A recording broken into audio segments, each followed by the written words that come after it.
Hey there, first grade. I'm so happy to see you today. I went downstairs to my office. I'm teaching here from home, so I don't get to see you guys very often, but went down to my office today and my computer was open just like this, open to our case files. And I thought that that was interesting. And I was wondering why. And I turned around and, of all things, Rashid was sitting in my office chair. Can you believe that? Climbed up and just sat in my chair. He must have gotten on my computer and opened up our case files. And I was kind of wondering, like, why would he do that? That seems really, really strange. So I thought, well, maybe he wants us to review what we have here in our case file. So I thought, well, let's go ahead and do that. Let's read through all of these facts we've found from the case of the silent E. The E is at the end of the word.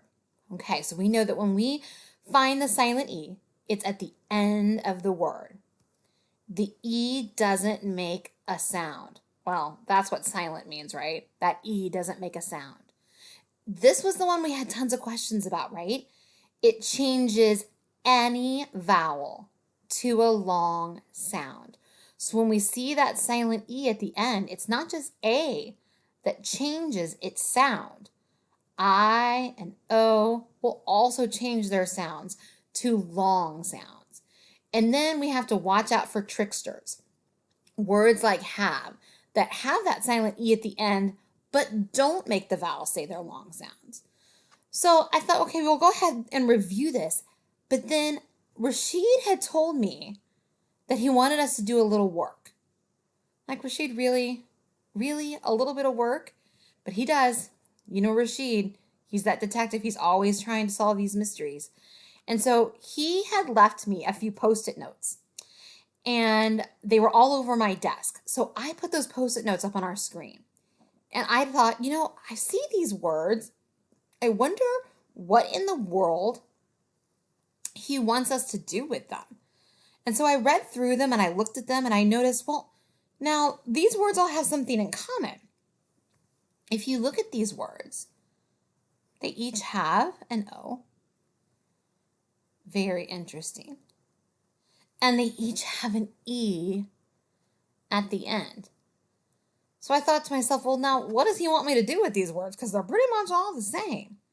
But then it dawned on me, and Rashid said I was right. He wants us, all of us first graders together, to read these words and see if they follow those rules that we just read on the case file page. And so I put a check mark here for words that, yes, absolutely, positively, they follow this rule. And an X for words that don't, those tricksters that we always see. So let's take a look at this word. You guys know what that word is? Let's read it together. Home. Home. Does that O make its long sound? Yep. Yep. Makes that O sound. Very good. Is E silent at the end? Let's read it again. Home. Does that follow the rules? Kind of all those facts that we found about mysterious silent E? Yeah, it does. You know what? I'm going to put this word over here in this pile. Let's take a look at this next word. This is one of our snap words, actually. Yeah, do you guys remember what this word is? Let's read it together. Comb. Comb. No, that's not like the kind of comb you comb your hair with. I know that that's spelled differently. But when I see the silent E at the end, I really want that O to say its name. Comb. That's not right. What about come? I bet a lot of you were saying that because I introduced our snap words already. Come. Well, that doesn't follow the rule of silent E, does it? Does that O make a long sound? It absolutely does not. Come is a trickster. So we're going to put that over here in the X column. Come is a trickster. It does not follow the rule of the silent E. With letter O, almost every time you see an E at the end, the O is going to say its name. But the trick is, it's almost every time, not absolutely every time. All right, here's the next one. You guys have any guesses? You guys can read it out for me? Let's read it together. Hope. Hope.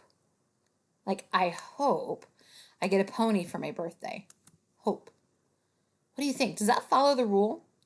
Would you put that here with the check mark? Is that word more like home or more like come? Think about the sound that O makes. Yeah, it follows the rule of the mysterious silent E. So we're going to put it over here in this pile. Great. All right, let's take a look at the next one. This is the word stove. Let's read it together. Stove. What do you think? Does that word look more like or sound more like home and hope or the word come? Is this a trickster or does it follow the rule of the silent E?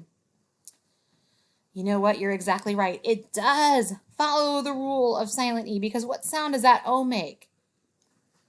It's making its long sound.